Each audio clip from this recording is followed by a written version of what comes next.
T Squad, it's your girl Keisha, and I'm here with tonight's All Tea, All Shade. Real Housewives of Atlanta, Season 11, Reunion Part 2. But before we start, I want to give a special shout out and thank you to Yorel Thomas. I pray to God that I'm saying your name correctly. He or she, because I don't know if it's a male or a woman, because the name sounds unisex to me, sent me $100 on PayPal with the message that just said, I love your content. This is for dropping 5 videos Sunday, meaning today. Stay blessed, love, spilling all the tea. Thank you so much. That was just totally just beyond sweet, just beyond kind. I was just joking yesterday when I said one of y'all need to give me some money or whatever. I was just joking. Y'all know I was, but anytime you all send me anything, I truly appreciate it. I'm just so thankful. That was just so sweet and beyond kind of you. So thank you just so much for tuning into my channel, for supporting what I do, for laughing at my silly jokes and my silly antics, and for being a part of the T Squad. So shout out to Yorel Thomas. Love you. Thank you so very much. God bless you. Okay, so let's get into tonight's review. So we start off with the Porsha versus Kandi segment. And Porsha says that she was pissed when she watched the show and saw Kandi talking to Jamie about her relationship with Dennis. She didn't like that Kandi brought Jamie on the show knowing their background and their history. And she feels like Jamie set up the whole confrontation with her at the Todd's birthday party. Kandi says that multiple people told her Porsha was walking behind a girl saying, what's up? Not Jamie, but the girl that used to date Dennis, saying, what's up, trying to fight her.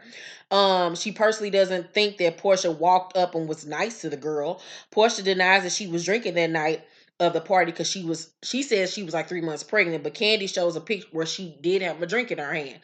Porsha says even if you're pregnant, you can walk up on a chick and say what's up. Porsha, stop. Why would you put yourself in harm's way as well as your baby if you knew at that time you were pregnant? I don't think at all that she knew she was pregnant. I think she just didn't have nothing else to say and didn't have a better comeback. Porsha also says that she licks all the names on Dennis' body. She does not care about those tattoos. Lies you tell, because my nigga will be getting that shit covered up. You're not gonna be walking around with bitches from history past, from days past on your body. I gotta look at this shit every goddamn day. So then we get to Gregg cancer portion. NeNe says that their relationship still isn't great, but that they're in counseling with Dr. Jeff, who she really don't like, because remember he got her ass together years before and she didn't like nothing that he was saying, because NeNe's one of them women that don't like to hear the truth and don't like nobody telling her ass nothing. She says that it would be easier to divorce Gregg if he didn't have cancer. She don't want that man. She don't want him, cancer or no cancer. She just don't want him. She don't want him. Maybe she's done with the relationship, maybe she's outgrown him, but she don't want Gregg, and it's obvious and it's apparent. And I would hate to be Gregg in a position where I'm in a relationship with somebody who blatantly does not want me. The body language on the couch when her and Gregg were sitting next to each other, like she was leaned over closer to Andy. She didn't even want their skin to touch. It was just so awkward. She says that she wasn't sleeping in the same room as Gregg because of his colostomy, and that they're still in separate rooms. That colostomy bag ain't had shit to do with her not wanting to be in that room with him. As for somebody that had a colostomy bag for 6 months of my life, you can't even tell that a person has a fucking colostomy bag on unless they tell you. So unless this motherfucker was just trifling and wasn't cleaning out his bag, then bitch, you're lying. You just didn't want to be in the room with him just because. They didn't have shit to do with that goddamn colostomy bag. So stop it. And if that was the reason, you know how fucked up that is to tell somebody that, especially when they're already self-conscious about the situation. That's just so fucked up. Like, she made everything about her. Like, it's mind-boggling. It's jarring. It gives me a headache. It pisses me off. Like, she's just the worst person ever. And she doesn't see anything wrong with her behavior. We also talked about a lot of behind the scenes stuff that's going on with Real Housewives of Atlanta on this week's episode of Spill the Tea. So make sure you check it out. Gregg comes out on stage and NeNe is leaning, like I said, towards Andy. She has an attitude. She doing all them ugly ass facial expressions that she love to do, and doing all that like too bad, so sad type expressions. She's snapping at him, and Kandi at some point looks at Shamari like, girl, Like, do you see this shit? Like, this bitch is so fucking disrespectful. Gregg says that Cynthia is like a sister to him, and that he and has felt her support throughout everything. And I was like, can you honestly say that about your wife? Which makes NeNe look like even a bigger liar when she acts like Cynthia was never a friend to her. Um, NeNe says that Gregg is not a walk in the park with or without cancer, and then bats her eyes like this at Andy. Andy looking at her like, girl, if you don't get out my face, I don't want to be that close to you. And you look stupid right about now. Like the way Andy was looking at her like, she disgusted him with her behavior. She says that she will always be there for Gregg, and Gregg says he wants to stay in their marriage, and she says that she will not say what she wants at this point. You said it all by saying that, sis. Marlo and Tanya join the cast. A viewer noticed that Tanya's title on the show went from NeNe's friends to Eva throughout the season. NeNe says that's probably the way it should be. She agrees that's how it should be when Andy asks. And I was like, girl, don't nobody give a fuck if you don't want to be their friend, bitch. Girl, we too goddamn old for friends anyway. Marlo says that Eva's title changed a lot too, and Eva makes it known that NeNe has no responsibility for her sitting on that motherfucking couch, bitch. You got her fucked up. So NeNe says, I have a very big hand in why Tanya is sitting on this couch. And Tanya looking at her like, really, bitch? So Cynthia says that NeNe wasn't trying to be shady towards Tanya when they were in Tokyo about the whole thing about her husband and not, I mean, about her fiance, whatever the fuck that nigga is, her, and them not getting married. Eva says that it lingered though, and that they aren't cool anymore. Tanya said, "You stop talking to me." And Cynthia say, "You have this thing where you cut people off when you get mad." NeNe say to Marlo, "Me and her ain't even friends. What is she talking about?" Girl, she sounds so juvenile. Porsha say the consensus is that the people feel indispensable, and Andy like disposable.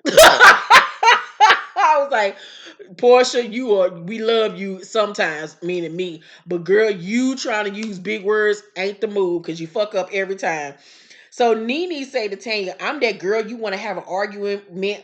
I'm that girl you want to have an argument with, but you're not gonna do it. I need for you to stop calling yourself a girl. You are a ma'am. You have been a ma'am for a long time. You ain't been a girl for over 40 years, bitch. You are an elder, which I will try my hardest to respect. Other than that, bitch, you ain't been a girl and I don't know how long, bitch. I need for you to stop calling yourself a girl.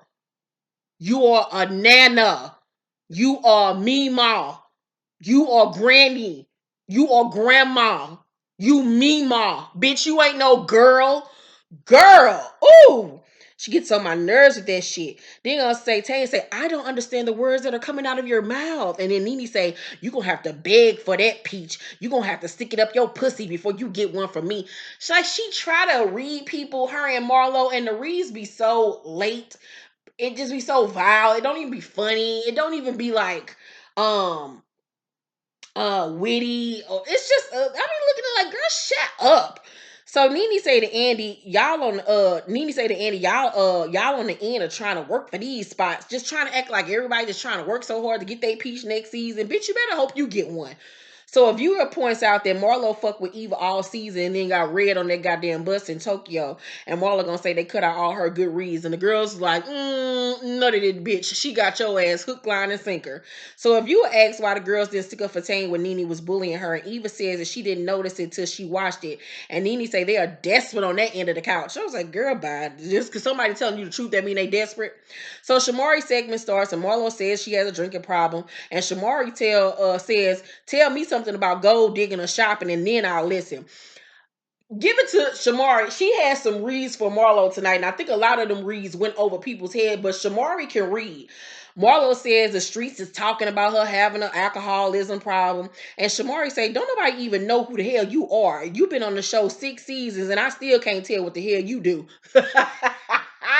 I was like, good with Shamari. And Marlo say, girl, that look Claire's outfit, and Claire's don't even sell clothes. And Porsha say, not Claire's. No, they clothes. I was like, that was a stupid read. Like, you trying to say her dress came from Claire's. Like you said, Claire's is not even a store that sells clothes. So that was a stupid read. Like, she can't read for shit. So Andy points out that Marlo got drunk in Tokyo too, and Marlo says it's different because she doesn't touch people pussies and shit. And Shamari say, I'm sure if I gave you some Gucci, you'll let me hit on your coochie. And I was like, come on with a great read, Shamari. So Marlo say, girl, you throwback Thursday. You keep living through your husband. That was a good read. And Shamari say, I don't trust a convict with a lisp. Because Lord knows Marlo got a lisp. That was a great one, Shamari. Then she say Marlo drinks just as much as I do, but she's a lot bigger than I am, so the fat deposits can hold it a lot better. That read went over everybody's head, but that read was fucking genius. Come on, Shamari with the reads, bitch. So Andy asked her about vomiting on Eva's shoes, and Eva say that's when it went too far. And Shamari said, I was gonna get it clean, but it would have cost me more to get the shoe clean than the value of the shoe. Another great read. Eva say, because I bought it in Morocco, trying to make it seem like the shoes cost so much. And Shamari say, but it's a Zara shoe, so I got you a gift card for Zara. Like, she exposed that shit so goddamn quick. And Eva say, did you bring it? And Shamari say, I got it right here, baby. And she hands it to her. And it's just a moment because, girl, Eva, you tried it with that. So a viewer points out, since they get to talking about, whether or not Shamari can dress, a viewer points out that NeNe can't dress either, and that she only wears a t-shirt, kimono, and jeans. And NeNe didn't have shit to say. All she could do was roll them eyes because it's the truth. Because the bitch can't dress for shit when she like to sit up here and act like she's that bitch when she's not.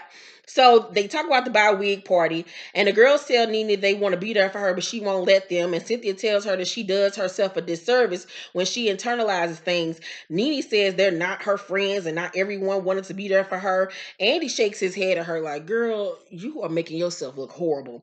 Porsha say the fact is we were there for you and you don't know how to accept the support from your friends. Now it's fuck all us. That shit hurt. That shit is hurtful, and that makes me feel like any experience I have ever had with you was fake. For you to sit there and say you didn't get me a gift and know you're not my friend, and then he say, I didn't say I didn't get you a gift. You did, bitch. You lie so much you can't keep up with your lies. Porsche say so many times you said we are not friends, which is brand new to me. So understand what you're doing, being nonchalant and cute, thinking that being nonchalant and I forgot what she said. That shit hurt because me and my family have prayed for you, and the fact that you would give a big fuck you to all of us is very hurtful. And for the first time, I actually was on Portia's side because Portia got her together. Because, like, girl, like, do you even realize what you're doing right now? Like, you're doing the most, and you're so wrong. NeNe just sitting there with that, oh, poor you, like, no, nobody care look on her face. Andy say, what's wrong? Like, she just poured her heart out to you. She was like, okay, what you want me to do? And he was like, at least respond. Like, Andy was over her ass. Marlo say, I do think Porsha and Cynthia are being sincere, but with Cynthia, I just don't know. Andy brings up Portia's belt situation when, when NeNe ran up on production or whatever. NeNe then jumps to her own defense really quickly because she don't want the shit to spiral out of control because she knows that she was wrong for putting her hands on Porsha while she was pregnant. And she said, I had a breakdown. Don't keep pushing me over. Don't. You're not going to do that. And Andy just looking at her like, what, bitch? Like, Andy was so over her ass. Like, I get so sick of Andy letting certain women on the show disrespect him because they're quote unquote OGs. Fuck that, you they damn boss. You better get these hoes in check because without you, they wouldn't even be here. So, I give part 2 of the reunion. Who'd I give part 2? For Shamari's reads and Porsha. Overall, I give like a C plus, a B minus. Let me know what y'all think down below. Make sure to hit that thumbs up button, hit that notification button as well. I love you guys so much. Thank you for watching this video. Remember, I am taking the week off. You all won't see me again until next Sunday. So do not expect any Love and Hip Hop reviews. I'm not doing Black Ink Crew anymore. A new episode of Since You Asked will be up Wednesday. And if you guys have any questions, email us at sinceyoux1@gmail.com. All of my contact me information is down below. And emails, and my website www.authorkeishairvin.com is up right now, so go and check it out if you want to order any of my books. I love you guys so much. Thank you for watching this review. Bye.